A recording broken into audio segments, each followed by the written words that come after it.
Hey, I'm here to talk to you guys about the Wade Hoggs new bluegill wake crankdown bait that I got. I've got one batch out there. Got another one I'm working on right now. Probably be done next weekend. I wanted to go over a couple details. I'm trying to make some videos, get you guys orientated with the baits instead of just guessing by what they look like. So, anyways, had some good results. Started out with it. A lot of guys catching a lot of fish, some big ones being caught. I did a lot of testing for the past couple years with my wooden baits for prototypes and also other larger bluegill baits on the market, trying to get them to crank down, do what I want. That's kind of really my most productive technique. So I had a lot of problems losing big fish that get buttoned up. I think it was the short, fat profile. It's really dense, has a lot of weight to it. So as soon as they'd come up, I noticed they just throw the bait. I lost a lot of pretty big fish in the past few years, so it kind of drove me to develop something that really worked and really put fish in the boat consistently. So this is it. Wade Hoggs. It's just a regular old kind of chubby, wake bait. Crank down. It doesn't crank down as much as my wake and crank, probably a couple feet. I try to keep it buoyant. Has 1/0 ST36s stock with number 5 hyper wire rings, 60-pound rings. What I like to do is upgrade to a heavier hook. ST56, ST46 is a 2X, pretty good. ST56 really gets this bait to suspend. It does that with, I do the same thing with my wake and crank because I really kind of like to creep it down low. And they wake on the crawl. This one really wakes a lot better than the wake and crank. I have more success up top with a fatter bait. You can see this is a depths 160. I had a lot of success on this glide bait out here. Nothing real big yet, but I'm not really a glide master.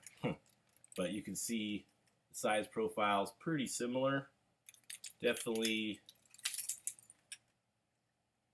a lot thicker over here. I pour my tails out of soft plastic still. I know people go through them. I just really like the soft action that the regular old Plastisol puts out. And, it's never really been a hassle for me to switch tails. They last a decent amount of time. I thin these one out. They've been wearing out, but I'm putting a page up on my site, so I'm going to have standard colors available. These tails all individually bagged so they don't get wrinkled up and mess up the action. I notice sometimes on these baits, even a bent tail, even though it's so soft, will still mess up the action. So I'm going to have some standard colors up there. Four tails for $6 shipped. Try to keep it reasonable. Try to keep them in stock. Like I said, it cranks down pretty well. If you want to get it down a little farther, you could always throw it on fluoro. I throw it on 25-pound PF. I really prefer to throw it on 30-pound PF and 25-pound big game. Once a bait gets to around 4 ounces, which this bait is, I like to step it up a little bit just in case. I mean, nobody likes to lose a lure or a fish because of a snap line. So I like to crank my baits down, like I said, but I've caught fish over 8 doing both, cranking down and waking. Let's see.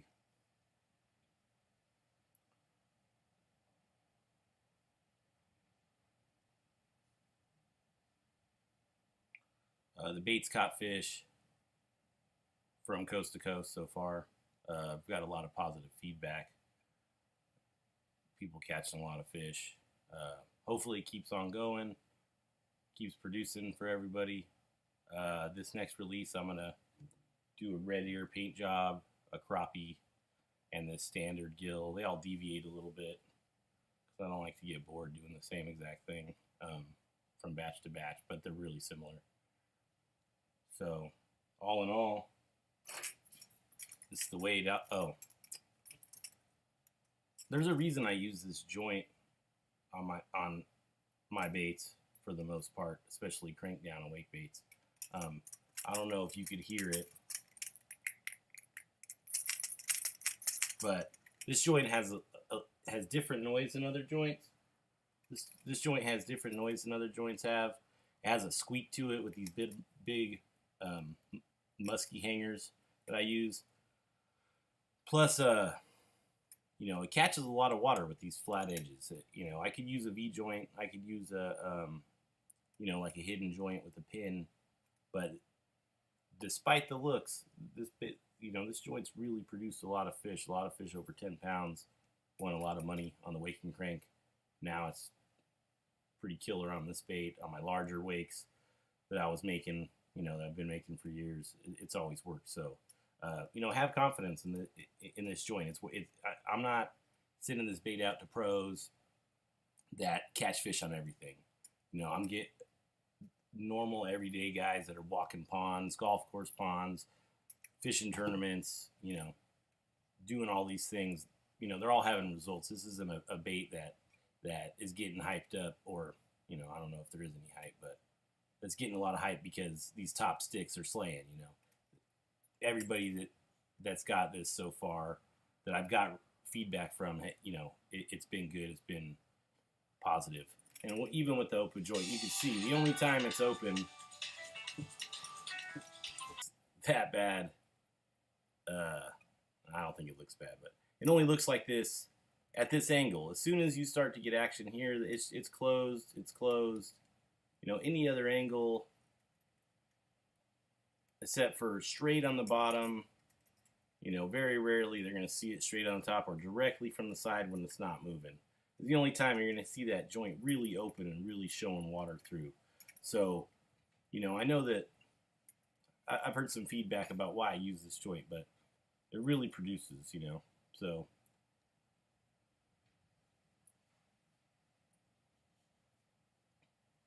Thanks for your time. Thanks for looking at the bait or watching the video, checking it out. Like I said, in about a week, it's the 20th, June 20th today. I'll have another one coming out. When you get the baits, don't be scared to change the hooks to get a different action, to get a different, to do what you need it to do. Like I said, I like to step up. I use the Owner Suite, or the Owner Series, ST36, 46, 56, and 1/0 hooks. They adjust the rate. It's not really going to kill the action on these baits. You can do whatever hook swaps you'd like. Sometimes you can get a head down action. Switch this to a size number 1, size 1/0 in the front. If you go to 56s, that'll really give this a angle down and get it down a little deeper. I feel like a size 1 ST56 is still a pretty strong hook, so you're not going to lose any fish, I don't think, because of that. Or I should say I haven't. So, anyways, good luck out there. If you decide to pick one of these up, thank you. Have a great day. I'm throwing this bait on. What's up, Jack?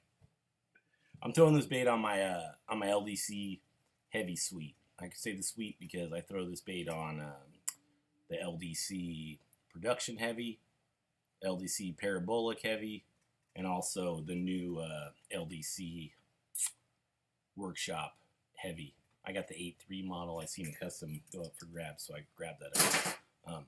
But it throws great on all those. That's the rod that I prefer. I was throwing it on my medium heavy customs, low down custom medium heavies, but I kind of like the power that that the heavy provides in a long cast or in cover. It's got 1/0 hooks on it, so it's definitely got the power that you're not going to bend those out if you don't yank too hard. So if you haven't checked them out, it's a custom rod. The customs have a pretty long wait time, but if you could jump on a workshop rod, it bends pretty deep into the blank. It's a true parabolic bend, as far as I could see. I mean, it bends down to a foot above the reel seat from what I've experienced, but it doesn't feel underpowered like a noodle, like a lot of rods will. It casts this bait, which is 4 ounces, without a problem. It steps up to baits that are 5.5, 6 ounces, and it still doesn't really feel as labored as I honestly thought it would. When I first got the rod, I thought it might not be able to handle that 6 ounces, and I thought it was overrated. It's rated to 7. I haven't done that yet, but It's definitely a great rod, so I think it matches well with this bait. The medium heavy, not the white label, but just as regular custom, low down custom. I throw my waking cranks on. That's just about all I throw it on. I have one custom from Moam, from Cam over at Moam Rods, that throws the waking crank all right, but it was made for something else. It's rated a little bit lighter, but that's a good rod. And when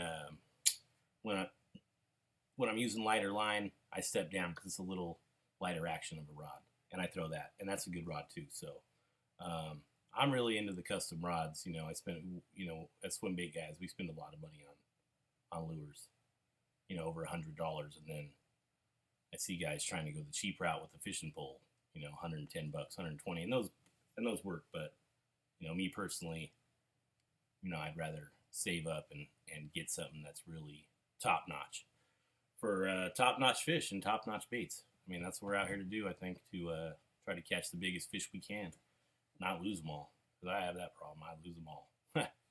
So anyways, thanks a lot.